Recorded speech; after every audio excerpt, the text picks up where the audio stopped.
जय हिंद साथियों, मैं सुनील रोशन स्वागत करता हूं आपके अपने YouTube channel physical education arena में। हमारी थ्योरी क्लास की बात करेंगे, थ्योरी क्लास। ठीक है, आज का हमारा टॉपिक होने वाला है ओलंपिक मूवमेंट के बारे में। हम बहुत ही अच्छी तरीके से डिस्कस करने वाले हैं। लगभग जितने भी टॉपिक्स हैं आपके फिजिकल एजुकेशन के एग्ज़ाम में क्वेश्चन कंडक्ट किए जाते हैं, उन सारे टॉपिक्स को बहुत ही अच्छी तरीके से कवर करेंगे। देखो, इंग्लिश में स्लाइड है, तो इंग्लिश से फिजिकल एजुकेशन के स्टूडेंट को इंग्लिश से नहीं डरना चाहिए, पहली चीज़। और मुझे ज़रूरत नहीं पड़ी कि इन टॉपिक्स को मैं हिंदी में लाऊं। ठीक है, अगर आप बोलोगे तो हिंदी में कन्वर्ट कर दिया जाएगा, बट आपको समझ में आएगी क्लास बहुत आराम से। ठीक है, आज हम बहुत इंपॉर्टेंट पॉइंट्स के ऊपर इसमें डिस्कस भी करेंगे, अच्छे से समझेंगे भी। ठीक है, अगर की पॉइंट्स की हम बात करें कि हम क्या क्या चीज़ें कवर अप करेंगे, तो ठीक है, एंशियंट ओलंपिक के बारे में बात करेंगे हम यहाँ पर। एंशियंट ओलंपिक हो गया, ठीक है, मॉडर्न ओलंपिक हो गया, प्राचीन ओलंपिक, आधुनिक ओलंपिक, ओलंपिक के सिंबल्स क्या हैं, आइडियल्स क्या हैं, ऑब्जेक्टिव्स क्या हैं, उसकी वैल्यूज़ क्या हैं, इंटरनेशनल ओलंपिक कमेटी हो गई, IOC, IOA, फिर जितने भी नेशनल स्पोर्ट्स अवार्ड्स हैं उनसे आपसे क्वेश्चन पूछे जाते हैं, चाहे वो द्रोणाचार्य अवार्ड हो, अर्जुन अवार्ड हो, राजीव गांधी खेल रत्न पुरस्कार हो, ध्यानचंद अवार्ड हो। ठीक है, CBSE द्वारा कुछ एफिलेटेड स्पोर्ट्स स्कीम्स हैं, चाचा नेहरू स्पोर्ट्स अवार्ड हो गया, पैरालंपिक मूवमेंट्स हो गई, स्पेशल ओलंपिक्स हो गए। यहाँ से इन टॉपिक से आपके एग्ज़ाम में क्वेश्चन कंडक्ट किए जाते हैं साथियों। ठीक है, बहुत ही इंपॉर्टेंट पॉइंट्स होने वाले हैं। ठीक है, और जैसा कि आपको पता है ये क्लास आपकी ज्वाइन बटन के अंदर चल रही है, इसलिए इस ज्वाइन बटन के अंदर जितने भी लोग ज्वाइन हैं ये क्लास सिर्फ उन्हीं को दिखेगी, चाहे वो एक बंदा हो चाहे दो बंदा हो। ठीक है, तो ये इंपॉर्टेंट जितनी भी क्लासेस चलेंगी थ्योरी की आपकी इसी सेक्शन के अंदर चलने वाली है। डिले नहीं करेंगे, हम क्लास को स्टार्ट करेंगे फटाक से। ठीक है, कुछ तो बस नज़र मार लीजिए, ओलंपिक मूवमेंट्स गोल क्या है ओलंपिक का। The goal of Olympic movement is to contribute to building a peaceful and better world by educating youth through sports practice without discrimination or any kind in a spirit of friendship, solidarity and fair। ठीक है, Olympic movement क्या है, Olympic movement का उद्देश्य क्या है, गोल क्या है भैया, कि एक स्वच्छ सुंदर वातावरण के तहत जिसमें किसी प्रकार का कोई भेदभाव किसी खिलाड़ी के साथ ना किया जा सके और कई देशों को एक साथ ले करके एक ऐसी प्रतियोगिता कराना ही आपके ओलंपिक मूवमेंट का उद्देश्य होता है साथियों। ठीक है, चलिए आ जाओ। सबसे पहले हम बात करेंगे एंशियंट ओलंपिक की, यानी कि हम बात करेंगे किसकी भैया, प्राचीन ओलंपिक की बात करेंगे। ठीक है, प्राचीन ओलंपिक की बात करेंगे सबसे पहले। प्राचीन ओलंपिक की अगर हम बात करें तो प्राचीन ओलंपिक गेम कब शुरू हुए भैया, 776 ईसा पूर्व में स्टार्ट हुआ। आपको ये ध्यान में रखना है, मैक्सिमम नंबर ऑफ एग्जाम में यहाँ से क्वेश्चन पुटअप होते हैं। ठीक है, प्राचीन ओलंपिक खेलों की शुरुआत कब हुई, उदय कब हुआ, 776 ईसा पूर्व में। आपसे सवाल पूछा जाता है कि कहाँ पर प्राचीन ओलंपिक खेल प्रथम बार हुए, तो ओलंपिया वैली में आपको ध्यान रखना है। ठीक है, Olympic games started in Olympia valley in 776 BC या 776 ईसा पूर्व में ओलंपिया पर्वत पर प्राचीन ओलंपिक खेलों का आयोजन किया जाता था। ये पॉइंट आपको ध्यान में रखना है। फिर किसके सम्मान में मनाए जाते थे, किसके सम्मान में एसोसिएट किए जाते थे प्राचीन ओलंपिक खेल, तो भैया भगवान ज्यूस, गॉड ज्यूस के सम्मान में, या जिनको हम हरक्यूलिस भी कहते हैं। ठीक है, गॉड ज्यूस के सम्मान में प्राचीन ओलंपिक खेल आयोजित किए जाते थे। आपसे ये भी पूछेगा कब आयोजित किए जाते थे, तो प्रत्येक 4 साल में। आपको ये ध्यान रखना है, प्रत्येक 4 साल बाद प्राचीन ओलंपिक खेलों का आयोजन किया जाता था। ये चीज़ आपको ध्यान में रखनी है। ठीक है, सैक्रेड रिचुअल्स की अगर हम बात करेंगे तो भैया जानवरों की बलि दी जाती थी। ठीक है, प्राचीन ओलंपिक खेलों में पशु बलि या जानवरों की बलि दी जाती थी, पशु बलि दी जाती थी। ठीक है, ओथ डिक्लेरेशन होते थे, यानी कि शपथ ग्रहण समारोह भी होता था प्राचीन ओलंपिक खेल में। ठीक है, प्लेयर्स ऑफर भी किए जाते थे, प्रेयर्स, ओके, प्रार्थनाएं की जाती थी। तो ये कुछ सैक्रेड रिचुअल्स थे वहाँ के, ठीक है। कॉम्पिटिटिव इवेंट्स की बात करें तो सबसे पहले प्राचीन ओलंपिक खेलों में रनिंग इवेंट को इंक्लूड किया गया, केवल दौड़ चाल ही आयोजित की जाती थी। फिर धीरे धीरे इसमें रेसलिंग को ऐड किया गया, थ्रोइंग इवेंट्स ऐड किए गए, चैरियट और हॉर्स रेस भी ऐड की गई, यानी कि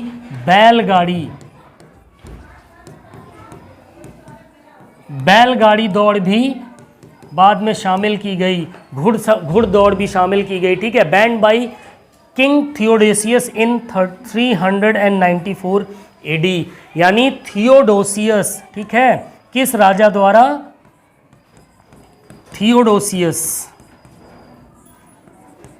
थियोडोसियस राजा के द्वारा 394 एडी में प्राचीन ओलंपिक खेलों को बैन कर दिया गया साथियों, ठीक है। अगर आपसे पूछा जाए कि प्राचीन ओलंपिक खेलों को सर्वप्रथम किसने बैन किया था, किसने रोक लगाई थी, तो किसने रोक लगाई थी? थियोडोसियस राजा ने, ठीक है, किंग थियोडोसियस। ये ध्यान में रखिएगा, ये प्राचीन ओलंपिक के कुछ इंपॉर्टेंट फैक्ट्स हैं जहां से आपसे सवाल पूछे जा सकते हैं। ओके, आगे बढ़ेंगे इसी क्रम में। अगर हम तो देखते हैं एंशिएंट ओलंपिक की बात करें तो अवार्ड्स क्या क्या दिए जाते थे, क्या पुरस्कार के रूप में क्या क्या दिया जाता था भैया, क्या क्या पुरस्कार थे? सबसे पहली चीज आदर और सम्मान भैया, क्या दिया जाता था?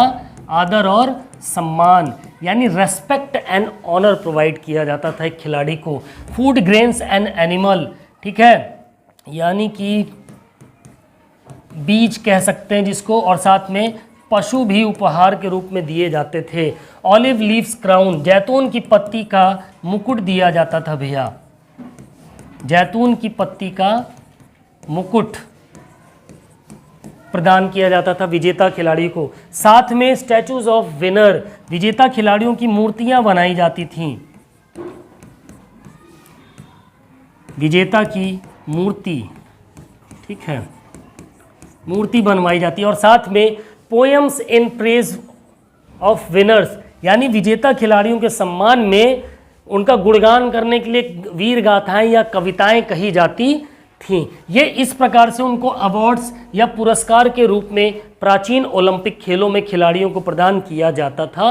Respect and honour, food grains and animals, olive leaves crown, statues of winner and poems in praise of winners, ठीक है, ये ध्यान रखना है। आदर सम्मान, पशु, जैतून की पत्ती का मुकुट, विजेताओं की मूर्तियां बनवाना, साथ ही उनकी वीर गाथाएं गाने के लिए उनके लिए कविताएं गवाई जाती थीं।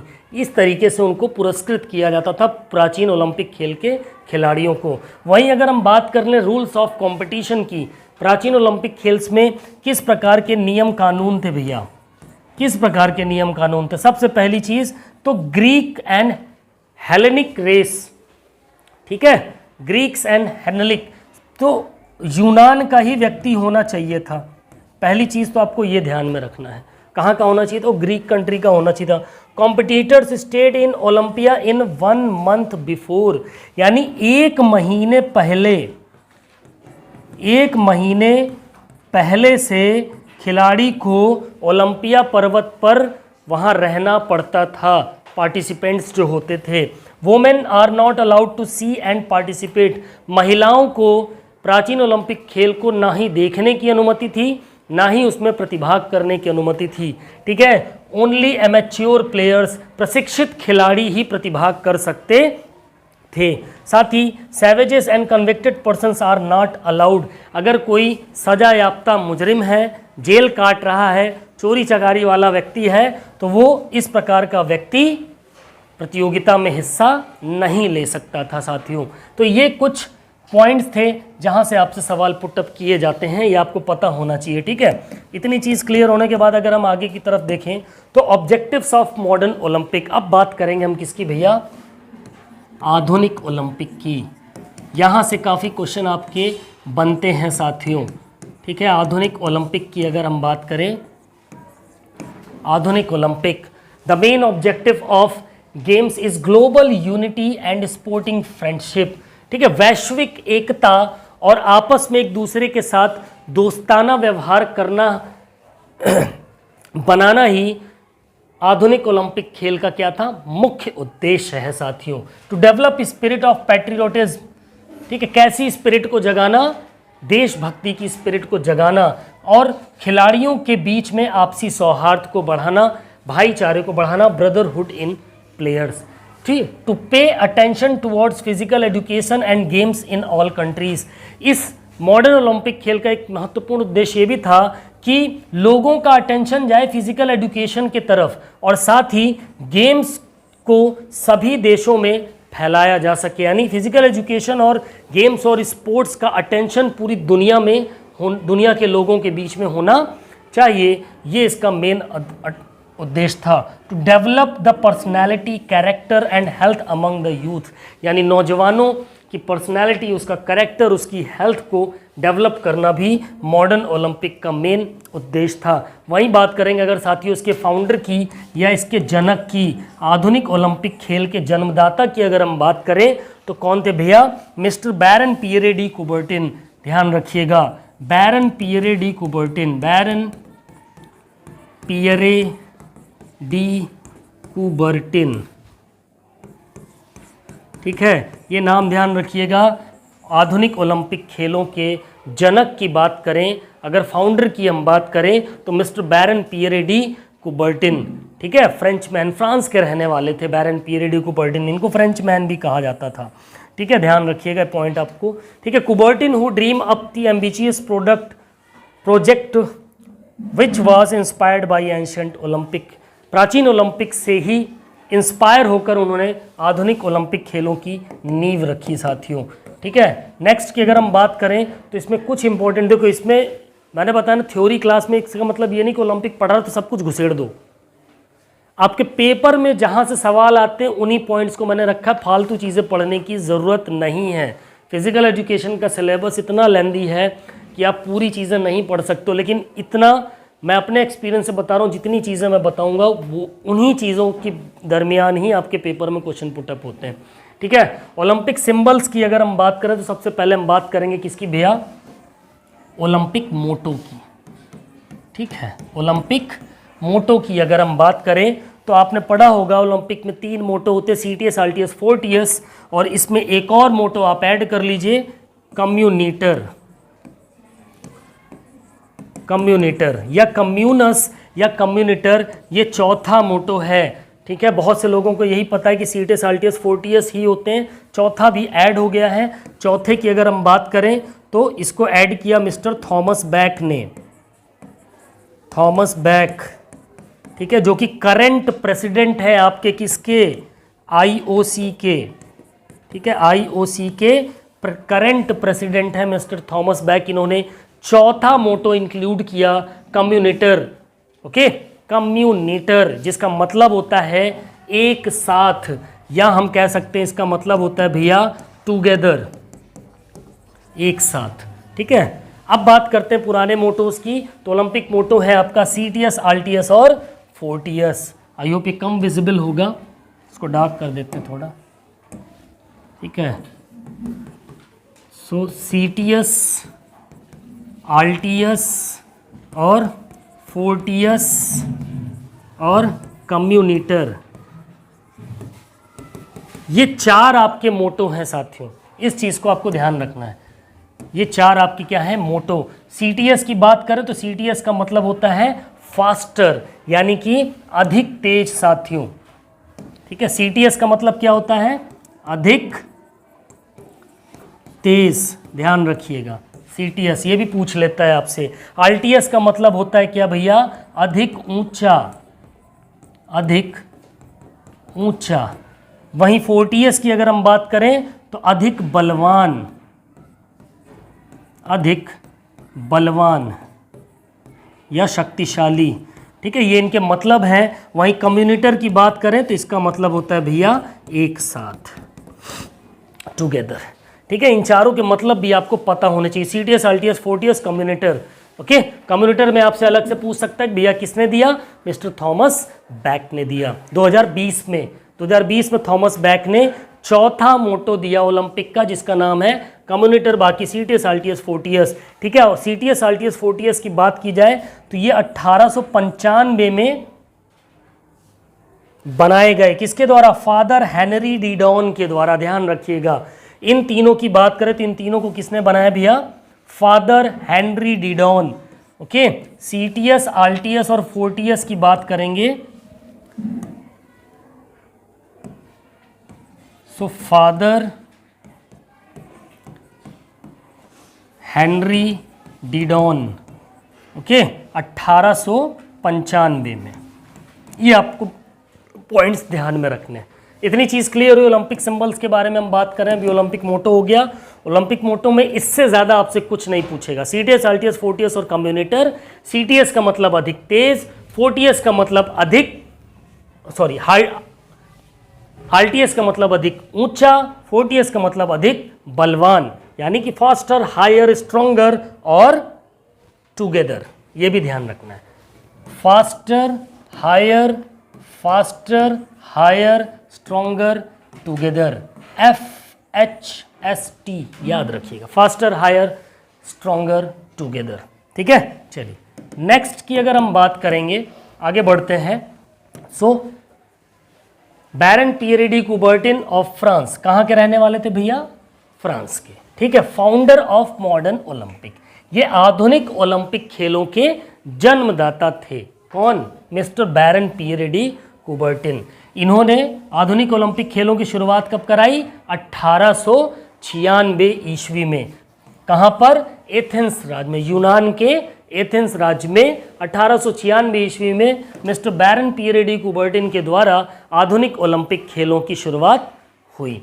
ठीक है, पहले आधुनिक ओलंपिक खेलों में कुल 9 देशों ने भाग लिया, जो कि कहाँ हुए? एथेंस में हुए। ठीक है, 1916, 1940, 1944, ये 3 डेट याद रख लीजिएगा। इन 3 डेट पर ओलंपिक गेम्स नहीं हुए। ठीक है, पोस्टपोन युद्ध के विश्व युद्ध के दौरान ये नहीं कराए गए। ठीक, फिर 2020 में जो कोविड आया था, उस टाइम पे भी हमारा ओलंपिक गेम क्या हुआ था भैया? पोस्टपोन्ड हो गया था, आगे बढ़ा दिया गया था। यहाँ से भी आपसे क्वेश्चन पूछा जा सकता है। नेक्स्ट, 2012 के ओलंपिक में लगभग 215, टोटल 215 कंट्रीज ने पार्टिसिपेट किया था। वहीं 2016 की बात करेंगे तो 207 कंट्रीज ने पार्टिसिपेट किया था। ठीक है, अब आ जाओ, इंपॉर्टेंट आपसे ओलंपिक फ्लैग से क्वेश्चन 100% आता है। ठीक है, ओलंपिक फ्लैग और रिंग्स। तो ओलंपिक फ्लैग की डिज़ाइन की बात करें, अगर इसको बनाने का श्रेय किसी को जाता है तो किसको जाता है भैया? कुबर्टिन को जाता है, ध्यान रखिएगा। बैरन पियरे डी कुबर्टिन ने 1913 में ओलंपिक झंडे का डिज़ाइन तैयार किया। कब किया? 1913 में किया। किसने किया? बैरन पियरे डी कुबर्टिन ने किया। वहीं अगर हम बात करें कि इस झंडे को सबसे पहली बार भैया फहराया कब गया, तो 1920 के एंटवर्प ओलंपिक में फहराया गया भैया। पहली बार कब होस्ट किया गया? 1920 के एंटवर्प ओलंपिक में। 1920 के एंटवर्प ओलंपिक में पहली बार ये झंडा फहराया गया। ठीक है, मेड ऑफ वाइट सिल्क, किस कपड़े का बना होता है? ये वाइट सिल्क के कपड़े, सफ़ेद सिल्क के कपड़े का बना होता है ये झंडा। ठीक है, जिसमें 5 इंटरलेस्ड कलर्ड रिंग्स होती, 5 रिंग्स होती हैं जो एक दूसरे के साथ इंटरलेस्ड होती, कनेक्टेड होती हैं, जो क्या शो करती हैं भैया? Universality of Olympism. ठीक है, ओलंपियज्म की यूनिवर्सैलिटी को शो करती हैं। ठीक है, तो टोटल कलर की बात करें तो कितने कलर होते हैं इस फ्लैग के अंदर? 6 कलर होते हैं। 5 कलर रिंग के होते हैं, 1 कलर आपका ये झंडे का सफ़ेद वाला। 6 कलर होते हैं। The flag has not border, इस झंडे के अंदर किसी भी प्रकार का कोई बॉर्डर नहीं होता है ओलंपिक के फ्लैग में, ध्यान रखिएगा। ठीक है, interlocking rings in the centre on a plain white background, एकदम बीचों बीच में होती है प्लेन वाइट बैकग्राउंड, यानी रिंग के आर पार आपको सफ़ेद बैकग्राउंड हिस्सा दिखेगा बीचों बीच। Which show the sporting unity and friendship to of all people, ये क्या शो करते हैं? एक साथ स्पोर्ट्स यूनिटी। ठीक है, यानी कि खिलाड़ियों की जो एकता है और उनका भाईचारा, ये सारी चीज़ें दिखाती है। ठीक है, अब ऐसा कहीं लिखा तो नहीं है कि भाई ये 5 कॉन्टिनेंट्स को डिनोट करती हैं रिंग्स, 5 महाद्वीपों को, बट आपके एग्जाम में इंडिया में पूछा जाता है, इसलिए आपको ये रिमेंबर होना चाहिए कि ये जो 5 रिंग्स होती हैं साथियों, ये 5 महाद्वीपों को, 5 कॉन्टिनेंट्स को रिप्रेजेंट करती हैं। बात करेंगे हम ब्लू रिंग की, तो किसको रिप्रेजेंट करती है? यूरोप को रिप्रेजेंट करती है साथियों। वहीं बात करेंगे ब्लैक की, तो ये अफ्रीका को रिप्रेजेंट करता है रिंग। येलो की बात करेंगे तो ये एशिया को रिप्रेजेंट करती हैं, ठीक है। ग्रीन की बात करेंगे तो ये ऑस्ट्रेलिया को रिप्रेजेंट करती हैं, ओके। वहीं अगर बात करेंगे रेड की, तो ये अमेरिका को रिप्रेजेंट करते हैं, ठीक है। ये 5 कॉन्टिनेंट्स को रिप्रेजेंट करती हैं 5 रिंग्स, ठीक है। क्लियर की चीज़, ध्यान रखिएगा। तो ओलंपिक फ्लैग के बारे में इतनी चीज़ें आपको रिमेंबर होनी चाहिए। नेक्स्ट पॉइंट की हम बात करेंगे ओलंपिक टॉर्च रिले की, ठीक है। Symbolise friendship between peoples with the torch relay travelling through different countries. ये क्या करती हैं? टॉर्च रिले को अलग अलग कंट्रीज में जब ट्रैवल कराया जाता है ना, जैसे मेन तो वहीं से स्टार्ट होती है, ओलंपिया पर्वत से निकलती है, फिर जिस कंट्री के राज्य में होस्ट हो रहा होगा शहर में, वहाँ पर वो रिले लेके जाई जाती है। तो क्या दिखाते हैं? ये अलग अलग लोगों के बीच में दोस्ताना व्यवहार का एक सिंबल प्रदर्शित करती है, ठीक है। First torch relay took place in 1936 game. 1936 के बर्लिन ओलंपिक में पहली टॉर्च रिले हुई, ठीक है। लाइटिंग की बात करें, the flame is lit in Olympia some months prior the games, यानी कि कुछ महीने पहले ही ओलंपिया में इसको जलाया जाता है। Can only be lit by sunrays, किससे जलाई जाती है? केवल सूर्य की किरणों से जलाई जाती, भैया ध्यान रखिएगा। इस टॉर्च को कैसे जलाया जाता है? केवल सूर्य की किरणों से जलाया जाता है।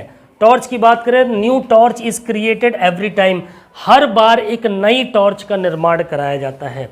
Each relay runner carries own torch, जितने भी रिले रनर होते हैं उनके पास अपनी खुद की टॉर्च होती है। Flame is passed from runner to runner, और उस ज्वाला को अलग अलग एक रनर से दूसरे रनर में क्या किया जाता है? पकड़ाया जाता है, पहुंचाया जाता है, ठीक है। Can not be extinguished and routed, the relay route carried by relay from Olympia to the host city. Relay का रूट क्या होता है, मतलब उसका रास्ता क्या भैया, कहाँ से कहाँ तक वो टॉर्च रिले लेकर जाई जाती है? तो ओलंपिया से जहाँ पर जिस सिटी में होस्ट हो रहा होगा ओलंपिक, वहाँ तक वो रिले कराई जाती है। The relay route of flame inspires and motivates people across the countries, ठीक है। जिस जिस देश में वो जाती है वहाँ के लोगों को वो क्या करती है? मोटिवेट करती है ओलंपियज़म के बारे में, ठीक है। आगे बढ़ते हैं। Torch relay was first introduce in 1936 Berlin Olympic. Berlin Olympic में पहली बार इंट्रोड्यूस किया गया। Modern games are opened officially by runners carrying by burning torch from the temple of Zeus. Zeus की टेम्पल से उसको जलाया जाता था, जहाँ पर ओलंपिया पे जलती रहती है जो मेन टॉर्च होती है। During the opening ceremony the last runner carries the torch into the Olympic stadium. Olympic stadium के अंदर जब ओपनिंग सेरेमनी होती है तो उस वक्त जो सबसे आखिरी धावक होता है उसके पास वो टॉर्च होती है, ठीक है, ये ध्यान रखना है। The flame is then lit from the torch and stage lit until is extinguished in the closing ceremony। Closing ceremony तक वो मशाल क्या होती है? जलती रहती है, ये ध्यान रखना है। It symbolise Olympic traditions being passed from one generation to next. जो हम ओलंपिक रिले में उस टॉर्च को उस मशाल को एक खिलाड़ी से दूसरे खिलाड़ी में पकड़ाते हैं, वो क्या दिखाता है? कि ओलंपिक ट्रेडिशन का सिंबल है कि हम एक जनरेशन से दूसरी जनरेशन में ट्रांसफ़र कर रहे हैं, ठीक है, अपनी खेल की आस्थाओं का। अब आ जाओ ओलंपिक मशाल, वो तो टॉर्च रिले की बात हो गई, अब ओलंपिक मशाल की बात कर लेते हैं। फ्लेम कब इंट्रोड्यूस की गई? 1928 में इंट्रोड्यूस की गई, ध्यान रखिएगा। पहली बार कब इंट्रोड्यूस की गई? 1928 में, जो मशाल थी। रिले टॉर्च अलग है, मशाल अलग है। रिले टॉर्च पूछेगा तो 1936 बर्लिन ओलंपिक मशाल पूछ लेगा तो भैया 1928 के खेलों में। ठीक है, ध्यान रखिएगा। During ancient games the sun rays were use to light the flame, सूरज की किरणों के माध्यम से ही इस मशाल को जलाया जाता है। ठीक है, ये ध्यान रखना है। और क्या सिंबल देते हैं ये? The light of spirit. आपसे ये पूछा जा सकता है कि मशाल का सिंबल क्या है, वो क्या प्रदर्शित करती है? तो the light of spirit and knowledge and life. The light of spirit, knowledge and life. ठीक है, किसकी लाइट है ये? स्पिरिट, आत्मा, ज्ञान और जीवन। ठीक है, इनको प्रदर्शित करती हैं। अब बात कर लेते हैं ओलंपिक अवार्ड्स की। तो ओलंपिक में आप सभी को पता 3 प्रकार के अवार्ड मिलते हैं, गोल्ड, सिल्वर और ब्रॉन्ज मेडल, है ना। गोल्ड, सिल्वर और ब्रॉन्ज मेडल।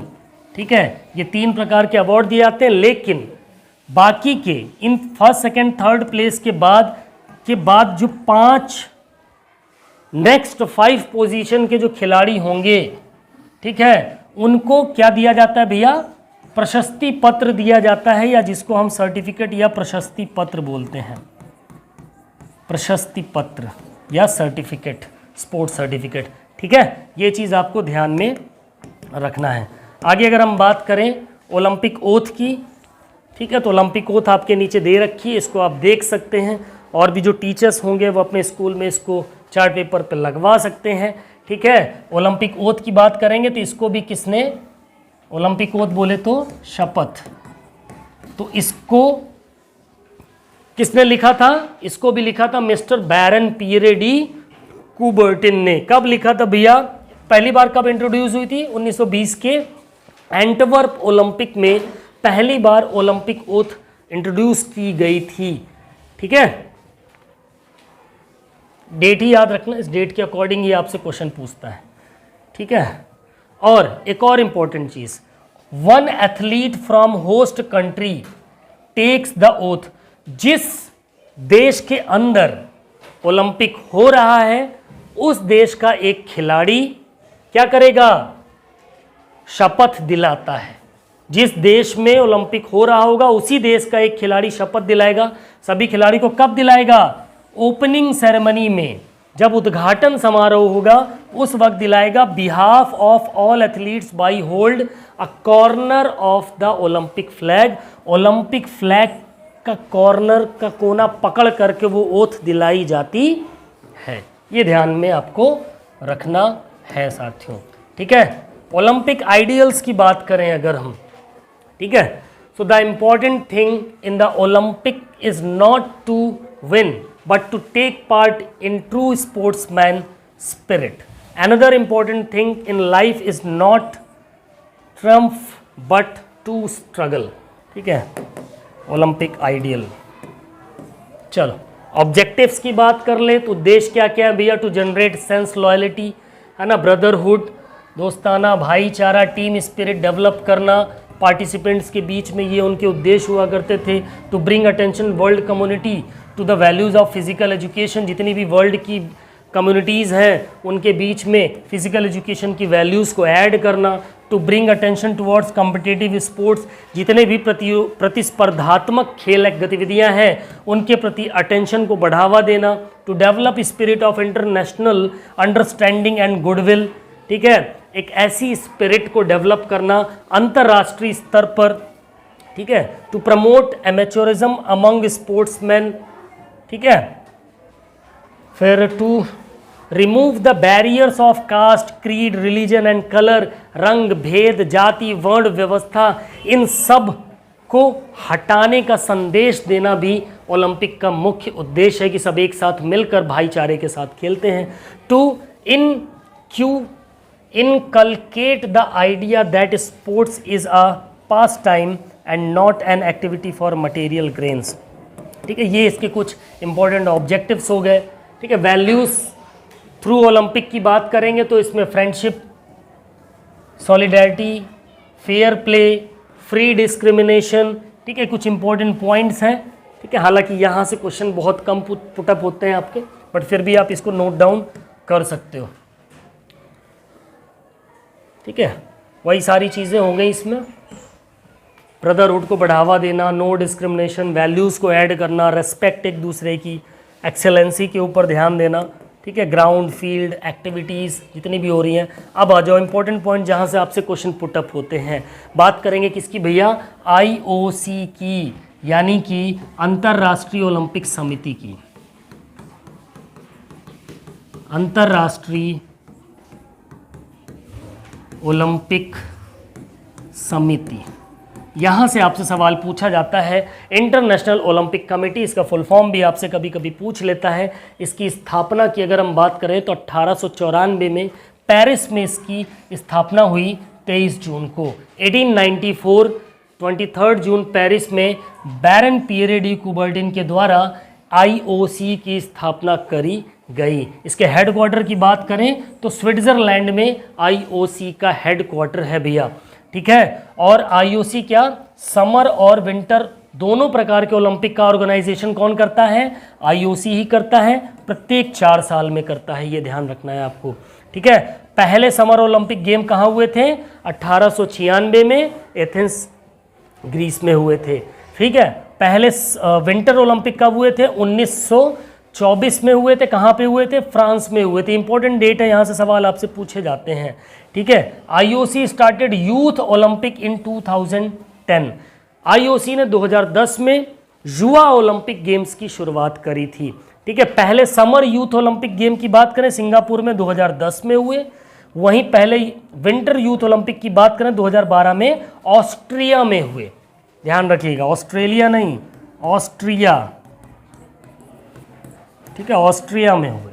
ओके, इतने पॉइंट्स आपको ध्यान में रखने हैं। चलो नेक्स्ट, मेंबर्स ऑफ IOC की बात करें तो भैया इसमें nominated person from the member countries, ठीक है, नॉमिनेट किए जाते हैं। प्रेसिडेंट नॉमिनेट होता है, elected by members of terms of 18 years. जो प्रेसिडेंट होता है भैया वो कितने साल के लिए होता है, सॉरी 18 नहीं 8 ईयर्स, कितने साल के लिए चुना जाता है IOC का मेंबर प्रेसिडेंट, 8 साल के लिए। अभी कौन है भैया, थॉमस बैक, करंट प्रेसिडेंट यही है, ठीक है, ये ध्यान में रखना है। थॉमस बैक जर्मन, कहाँ के थे, जर्मनी के थे, बिकम द 9th प्रेसिडेंट, 9वें प्रेसिडेंट हुए हैं थॉमस बैक, ठीक है, ऑफ द IOC, ठीक है। फिर उससे पहले कौन थे, जैक्वस रोगे थे 10 सितंबर 2013 को, उससे पहले जो थे। वाइस प्रेसिडेंट की बात करें तो ये 4 वाइस प्रेसिडेंट होते हैं टोटल। IOC में कितने वाइस प्रेसिडेंट होते हैं, 4 वाइस प्रेसिडेंट होते हैं। और ये कितने साल के लिए चुने जाते हैं, 4 होते हैं और 4 साल के लिए ही चुने जाते हैं, ये ध्यान रखना है, ठीक है। फिर कैन बी री इलेक्टेड, उसके बाद ये दोबारा से फिर से इलेक्टेड किए जाते हैं। एग्जीक्यूटिव बोर्ड्स की बात करेंगे, इसमें president, 4 vice president, 10 member through election, ठीक है। इतने तो मेंबर्स ऑफ IOC के बारे में आपको पता होना चाहिए। आगे की बात करते हैं, फंक्शंस ऑफ IOC। भैया IOC काम क्या करता है, यहाँ से भी आपसे क्वेश्चन पुटअप हो जाता है। Decides the date and place of next Olympic, अगला ओलंपिक कहाँ होगा और कब होगा, इसका निर्धारण कौन करता है भैया, IOC करती है, ये ध्यान में रखना है। Formulate and update the rules and regulation of games and event, Olympic के अंदर जो गेम्स और इवेंट होने हैं उसके रूल और रेगुलेशन को बनाने का काम कौन करता है, IOC करता है। उसको अपडेट करने का काम कौन करता है, IOC करता है, ठीक है। Promotes ethic in sports and education of youth through sports, sports के थ्रू युवाओं में एथिक्स और स्पोर्ट्स की वैल्यू और एजुकेशन को बढ़ावा देना IOC का मेन फंक्शन में आता है। Ensures the celebration of Olympic games, ensure करता है IOC कि ओलंपिक गेम्स जो हो वो बहुत अच्छी तरीके से सेलिब्रेट किया जाए, ठीक है। Protects independence of Olympic movement, Olympic movement की स्वतंत्रता को प्रोटेक्ट करने का काम कौन करता है, IOC करती है, ठीक है। Acts against discrimination affecting the Olympic movement, Olympic movement में जो गलत प्रकार की गतिविधियां होती हैं उसके अगेंस्ट भी एक्शन लेता है IOC, ठीक है। साथ ही महिलाओं को स्पोर्ट्स के अलग अलग स्तर पर या सभी स्तर पर प्रमोट करने का काम कौन करता है? आईओसी करता है। Fight against doping in sports, यानी स्पोर्ट्स के अंदर, ओलंपिक के अंदर मादक पदार्थों का सेवन करना या नशीली दवाइयों का इस्तेमाल करने के अगेंस्ट रहता है, हमेशा फाइट करता है, लड़ता रहता है आईओसी, जिसमें आपके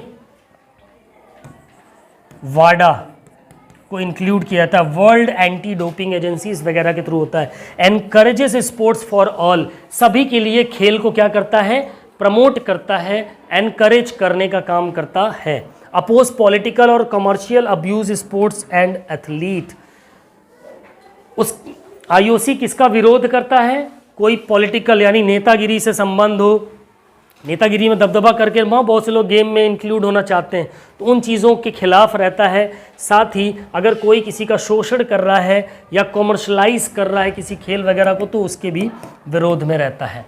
ठीक है, अब बात करेंगे हम इंडियन ऑर्गेनाइजेशन की, यानी IOA, इंडियन ओलंपिक एसोसिएशन, भारतीय ओलंपिक संघ।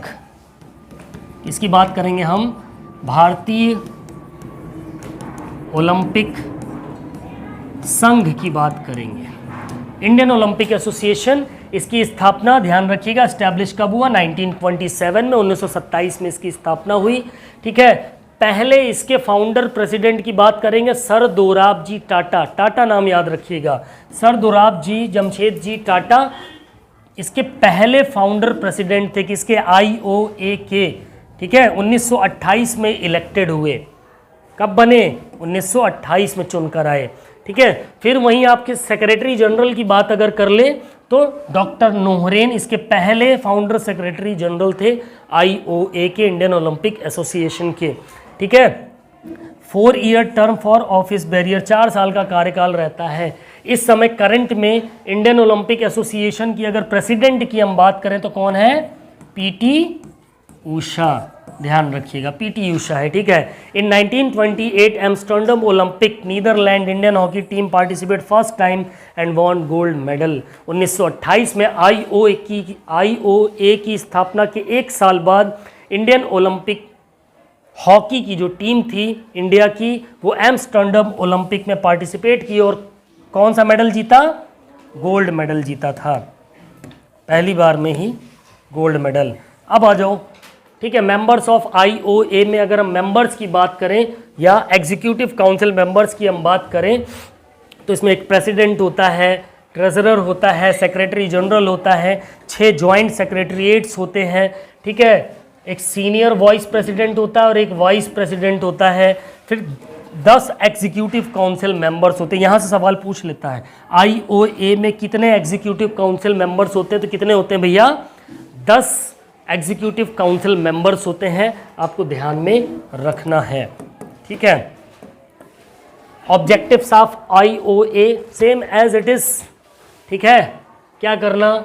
डेवलपमेंट और प्रमोशन ऑफ ओलंपिक मूवमेंट, जो ओलंपिक मूवमेंट हो रही है उसको डेवलप करना, उसको प्रमोट करना। ठीक है, enforcement of rules and regulation, भारतीय खेलों के लिए ओलंपिक से रिलेटेड जो रूल्स और रेगुलेशन है क्वालिफाई करने के लिए या डिसक्वालीफाई करने के लिए, वो सब बनाना। ठीक है, full charge and control of all matters related to Olympic, Olympic से रिलेटेड जितने भी मैटर होते हैं उसका पूरा चार्ज किसके पास होता है? IOA के पास होता है, भारतीयों के लिए। ठीक है, तो इसको आप पढ़ भी लेंगे तो आपकी क्लियर हो जाएंगी चीज़ें, कुछ है नहीं इसमें। ठीक है, सिंपल लैंग्वेज में है, ईजिली फाइंड आउट हो जाएंगी। ठीक है, और जो भी इस क्लास को देख रहे होंगे, जो भी ज्वाइन किए होंगे, मेरे को पर्सनली व्हाट्सअप कर दीजिएगा। ठीक है, तो मैं आपको ये सारी PPTs आपको अवेलेबल करा दूंगा। व्हाट्सअप नंबर है मेरा 8881313895। ध्यान रखिएगा, इस पर केवल व्हाट्सअप करना है, ना कि कॉल करके परेशान करिएगा। ठीक है, एंड अदरवाइज व्हाट्सअप उड़ जाएगा इसमें से। अगर आपको PDF और PPTs चाहिए तो उसके लिए आप मेरे को इसमें व्हाट्सअप पे हेलो फॉर PPT और PDF लिख सकते हो, फॉर ज्वाइन मेंबर्स ओनली। ध्यान रखिएगा, ज्वाइन मेंबरशिप जो आपने ली है YouTube चैनल पे जाकर उसका स्क्रीनशॉट आप भेजेंगे तभी आपको मिलेगी वो PPT और वो सारी चीज़ें। ठीक है, ये चीज़ ध्यान में रखनी है। नेक्स्ट की अगर हम बात करें तो अब नेशनल स्पोर्ट्स अवार्ड, अब नेशनल स्पोर्ट्स अवार्ड की अगर बात करोगे तो द्रोणाचार्य अवार्ड हो गया, अर्जुन अवार्ड हो गया, राजीव गांधी खेल रत्न अवार्ड हो गया, द्रोणाचार्य और ध्यानचंद अवार्ड हो गया। ठीक है, राजीव गांधी खेल रत्न अवार्ड अब किस नाम से है? ध्यानचंद खेल रत्न पुरस्कार। ठीक है, अब इसका नाम बदलकर ध्यानचंद खेल रत्न पुरस्कार कर दिया गया 2020 में। कब किया गया? 2020 में किया गया। ठीक है, भारत का सर्वोच्च खेल पुरस्कार कोई है इस वक्त तो कौन सा है? ध्यानचंद खेल रत्न पुरस्कार है, जिसका पहले क्या नाम था? राजीव गांधी खेल रत्न पुरस्कार। ठीक है, इनको एक एक करके कायदे से आगे पढ़ते हैं। सबसे पहले हम बात करेंगे किसकी भैया? द्रोणाचार्य पुरस्कार की। तो आपको ध्यान रखना है, द्रोणाचार्य क्या थे? एक गुरु थे। द्रोणाचार्य क्या थे भैया? एक गुरु थे। तो आपसे पूछा जाएगा द्रोणाचार्य पुरस्कार किसको दिया जाता है? तो गुरु बोले तो कोच को दिया जाता है, हमेशा ध्यान रखना है। ठीक है, कब स्टार्ट हुआ? 1985 में भारत सरकार के द्वारा द्रोणाचार्य पुरस्कार की शुरुआत हुई। Given to access in the memory of Guru Dronacharya, उनकी याद में ये पुरस्कार स्टार्ट किया गया द्रोणाचार्य गुरु के। ठीक है, अवार्ड की बात करें तो भाई पहले इसमें 15 लाख रुपए पहले इसमें 5 लाख रुपए मिलते थे। अब कितना मिलता है? 2020 से 15 लाख रुपए दिए जाते हैं। ठीक है, scroll of honour, a plaque. ठीक है, award given only one time, can be posthumously, एक बार ये अवार्ड दिया जाता है। Award can be cancelled at any time by government, सरकार चाहे तो कभी भी आपका ये पुरस्कार रद्द कर सकती है देने के बाद भी। ठीक है, and recipient will have to return scroll of honour, जिसको भी पुरस्कार मिला उसको जो भी चीज़ें मिली थी वो उसको वापस लौटानी पड़ सकती हैं। ठीक है, ये ध्यान में रखना है। और एक और इम्पोर्टेंट पॉइंट है इसमें। ठीक है, ये पुरस्कार किसके द्वारा इनवाइट किए जाते हैं? तो ministry of youth affairs and sports, ध्यान रखना, ministry of youth affairs and sports के द्वारा इनवाइट किए जाते हैं पुरस्कार। The national sports federation by कब? 31 मई, हर साल की 31 मई को इस पुरस्कार के लिए क्या किए जाते हैं? इनवाइट किए जाते हैं नाम वगैरह। ठीक है, ये ध्यान में रखना है। एलिजिबिलिटी की बात कर लो द्रोणाचार्य अवार्ड में, तो ये भैया टीम इवेंट में भी मिलता है। अगर कोई टीम इवेंट के कोचेज हैं तो उनको भी मिलता है, कोई इंडिविजुअल इवेंट का कोच है तो उसको भी ये दिया जाएगा। ठीक है, ये ध्यान में रखना है। Okay, indigenous sports, impart training player a player to team indigenous sports and team improves the standard of sports during the last 3 years। ठीक है, इंडिविजुअल या इंडिजीनियस स्पोर्ट्स की बात करें तो आखिरी 3 साल के अंदर उसने अपनी टीम में क्या परफॉर्मेंस इम्प्रूव करवाई उसके बिहाफ पे पुरस्कार दिए जाते हैं। ठीक है, देखो कुछ चीज़ें और है। टीम इवेंट की अगर हम बात करें तो team wins 2 gold medal, team ने कितने मेडल जीते हो? 2 गोल्ड मेडल जीते हो। First in Asian games and first in Asian championship, इसमें 2 गोल्ड मेडल इनके होने चाहिए, तब एलिजिबिलिटी, तब वो जाकर उस पुरस्कार पाने के हकदार हो सकते हैं। या team wins 2 gold medal, first in Asian games and second in Commonwealth games. ठीक है, या तो राष्ट्रमंडलीय खेल में एक गोल्ड मेडल हो और एक गोल्ड मेडल एशियन गेम्स में हो, तब उसको ये पुरस्कार दिया जा सकता है। या एशियन चैंपियनशिप में एक गोल्ड मेडल और एक गोल्ड मेडल किस में हो? एशियाई खेलों में हो, तब उसको ये पुरस्कार दिया जा सकता है। ठीक है, नेक्स्ट की हम बात करेंगे अर्जुन पुरस्कार। अर्जुन अवार्ड की बात करेंगे तो 1961 में भैया भारत सरकार के द्वारा ये स्टार्ट किया गया। ठीक है, कब? 1961 में भारत सरकार के द्वारा अर्जुन पुरस्कार की शुरुआत हुई।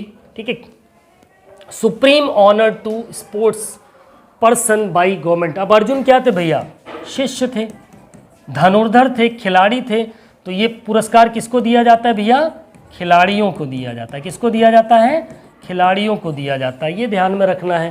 पहले 5 लाख रुपए मिलते, तब कितना मिलता है भैया? 15 लाख रुपए मिलता है। ठीक है, ये ध्यान में रखना है। और हर साल ये केवल 15 लोगों को ही दिया जा सकता है, इससे ज़्यादा नहीं दिया जा सकता है।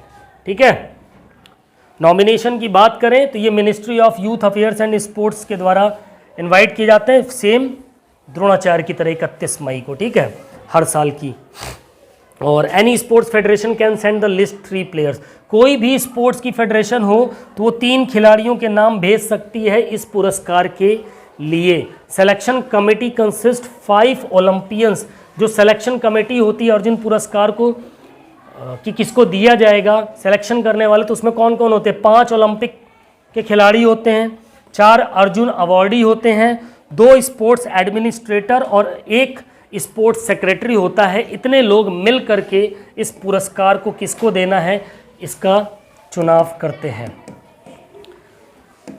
इसकी एलिजिबिलिटी की अगर हम बात करें, to sports person for achieving extraordinary sports during the year and extraordinary performance in past 3 years.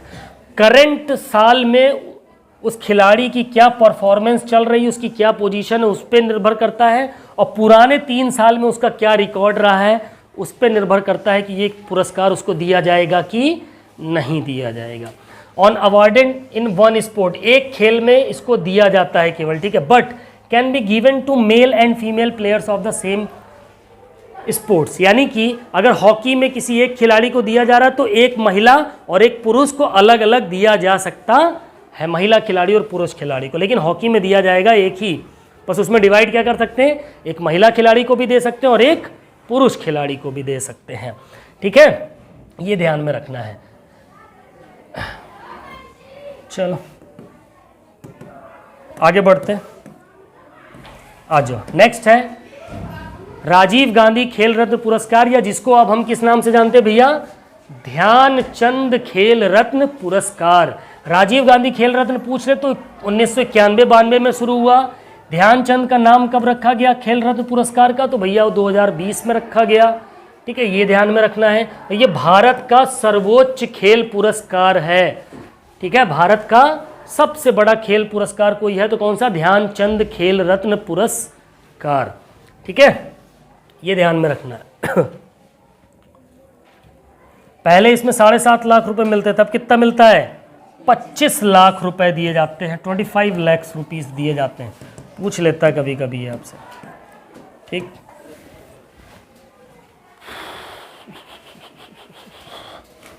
और आ जाओ, अब आ जाओ। ध्यानचंद अवार्ड 2002 में शुरू हुआ, ध्यान रखिएगा। ध्यानचंद अवार्ड 2002 में शुरुआत किया गया गवर्नमेंट ऑफ इंडिया के द्वारा। ये life time achievement sports end game के अंदर ये पुरस्कार होता है, ठीक है, ये ध्यान में रखना है।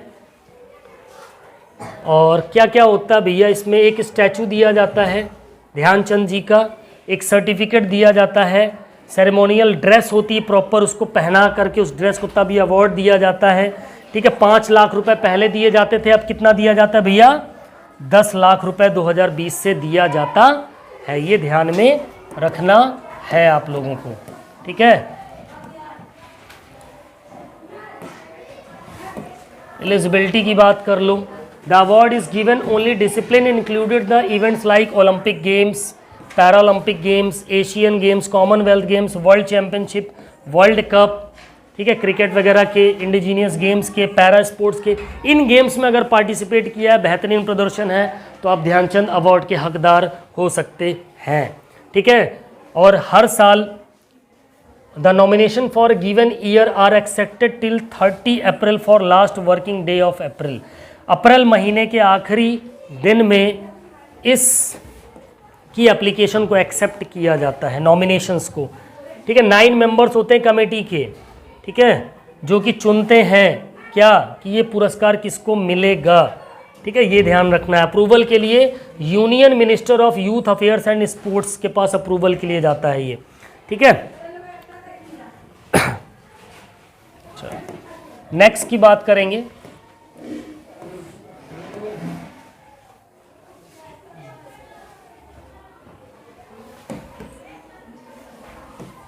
सीबीएसई स्पोर्ट छोड़ दो, चाचा नेहरू, यहाँ से सवाल आपसे पूछा जा सकता है, ठीक है। चाचा नेहरू स्पोर्ट्स अवार्ड, ये सीबीएसई बोर्ड के द्वारा एक स्पोर्ट्स अवार्ड स्कीम कह सकते हैं या कुछ भी कह सकते हैं, ठीक है। 2005 में इस अवार्ड को स्टार्ट किया गया, सीबीएसई बोर्ड ने इसको इंट्रोड्यूस किया, चाचा नेहरू स्पोर्ट्स अवार्ड, ठीक है। 9th किस क्लास के लिए, 9th to 12th क्लास के लिए ध्यान में रखना है, कक्षा 9 से 12वीं क्लास के बच्चों के लिए इसमें 500 रुपये हर महीने स्कॉलरशिप आती है। और टोटल कितने खिलाड़ियों को मिलता है? ये 162 खिलाड़ियों को हर महीने 500 रुपये की स्कॉलरशिप चाचा नेहरू स्पोर्ट्स अवार्ड के तहत दी जाती है क्लास 9 to 12 के बच्चों को। ठीक है, पैरालंपिक मूवमेंट की बात करेंगे, इंपॉर्टेंट पॉइंट है। ठीक है, और क्लास काफ़ी लंबी ना हो इसलिए इन टॉपिक्स को हम और अच्छे तरीके से बहुत ही सुकून के साथ, आराम के साथ नेक्स्ट क्लास में इसको हम अपलोड करके आपके लिए डाल देंगे। ठीक है, सो आई होप कि ओलंपिक से रिलेटेड आज के टॉपिक्स आपको पसंद आएंगे। पैरा ओलंपिक और ओलंपिक से और स्पेशल ओलंपिक जो हैं इसको लेकर मैं सोच रहा हूँ एक अलग से स्पेशल क्लास कर दूँ, इसीलिए इसको मैंने रोक दिया है। ठीक है, क्योंकि इसमें अच्छे तरीके से आपको चीज़ें पता होनी चाहिए। Para Olympic, special Olympic, youth Olympic, इन सब से आपसे क्वेश्चन पुटअप होते हैं। अगर ये क्लास आपको पसंद आई होगी तो अपने ज़्यादा से ज़्यादा साथियों को चैनल में ज्वाइन करने की कोशिश करें। सो मिलते हैं अपनी नेक्स्ट क्लास में, तब तक ले बाय बाय, टेक केयर, जय हिंद, वंदे मातरम, फिजिकल एजुकेशन जिंदाबाद।